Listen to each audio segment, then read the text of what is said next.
Hi everyone, I'm Margie Vlash and welcome to iGram Life. Today we're asking the question, what skills do you have?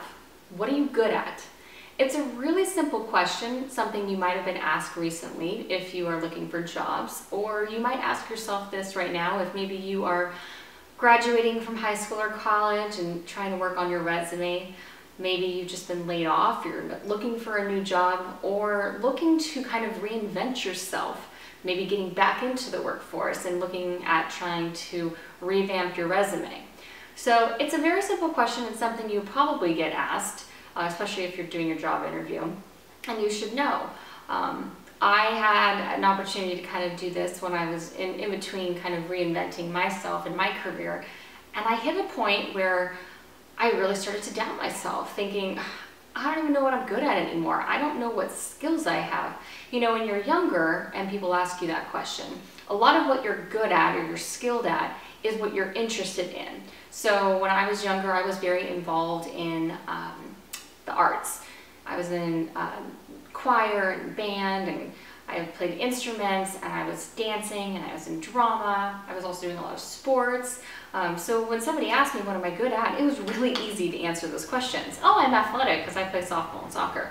Well, in your 30s and 40s and 50s, you know, being athletic is, unless you're going to be a professional athlete, you know, that's really more of a hobby now than it is a skill. But it's not a completely worthless thing that you can kind of somehow find a way to kind of put back into your resume. And I'm going to show you how you can find some of the things that you have done in the past to help you find maybe what you're good at that you never thought you were good at, or maybe even look at some of your hobbies and see how you might have certain skills that you do in your hobbies that could work into a like a work environment. So now again, I know that when you start to think about this, it could be kind of depressing. You think you might start doubting yourself, but I want you to know that everybody has this unique gift to offer the world. So I hope that this little exercise that I have will help you kind of pinpoint what you have to offer, because you do. Everyone is unique and special and has something to offer this world. So this is an exercise I got to work on a few years ago, and it really helped me out, and I kind of do it every once in a while to kind of pump myself up even, or really think about, okay, well, what am I good at, or what should I be focusing my life and my career on? So I want you to grab some sheets of paper and write down every job you've ever had. Doesn't matter if it was last year or 10 years ago or 20 years ago. It doesn't matter if it was a professional, if it was a volunteer job, if it was when you were a teenager.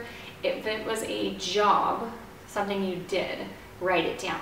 So if it was a secretary and you answered phones, you know, that's fine. If you were a lifeguard, if you were a babysitter, if you had a paper route, go for, you know, write those all down. Maybe it was something like you volunteered at your church, you taught Sunday school, you helped with at the community center with the seniors.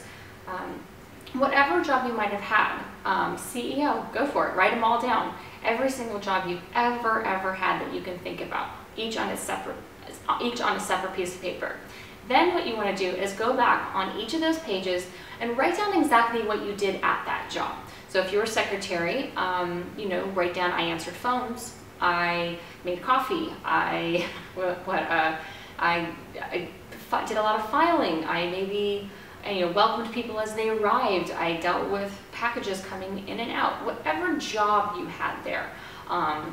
And go through each of those jobs. Even if it's a lifeguard, you had to show up at a certain time, you had to manage people below you, you had, you know, anything you did at that job. Just bullet point it down really quickly. Then what you want to do in the third step is you want to go down and then look at what you did in each of those jobs and really define what you did there. See how maybe you might have accomplished more than just answering phones. You know, maybe you got, because you started doing that, they gave you more responsibility because you were doing such a good job and you're a quick learner. Maybe it's something like you came in as a lifeguard, you came in as a freshman in high school, and by your senior year you were this, you know, the top lifeguard, and you were teaching people, and then, oh, you got certified in CPR, that's a good thing to have down that you know. You know, each of these little tasks that you might have done that you could have implemented something bigger, you grew something bigger, you managed something within that role that takes you more than just doing your job, but you actually took it a step above, became the leader in it, became the best of something, started something new within that company or that organization, created an easier way of doing something in that. And then also any awards or recognition you might have gotten there. Top this, or how much money may be raised at that job. Any type of award or recognition that you got that you could add in underneath each of those jobs. Now, as you do that, you'll start to see, you'll start to find out some of the things that you're good at that you might not see. So if you answer phones and you're dealing with customers and you're welcoming people, you obviously have great communication skills. Maybe you're really good at organizing. And don't even think just because maybe it's something, you might not think of it as a job, a volunteer thing, or even being a caretaker. Think about all the things that you do as a caretaker. I mean, you are a multitasker. You are able to manage multiple schedules maybe. You are able to, you're working non-stop on very little hours of sleep. There's certain things that when you really dissect what you did within a job, you can really kind of see the skill set that it takes to do that well. And if you're having a hard time kind of defining what that is, go online and just search for jobs. If you can find them in kind of the area of interest you are looking for, that's great. But really most jobs that you look for have a lot of the similar kind of ideas that might spark what they're looking for. Great communication skills, must be able to lift so much weight, must be able to work well with others, work well in teams and groups, must be task oriented, whatever. There might be little terms in there that you're going to notice and see on those pieces of paper that are just going to pop out at you, and you're going to realize, wow, I really do have these certain skills. This is something that I did a few years ago when I was really kind of stuck in a rut and I didn't know where I was going with my career.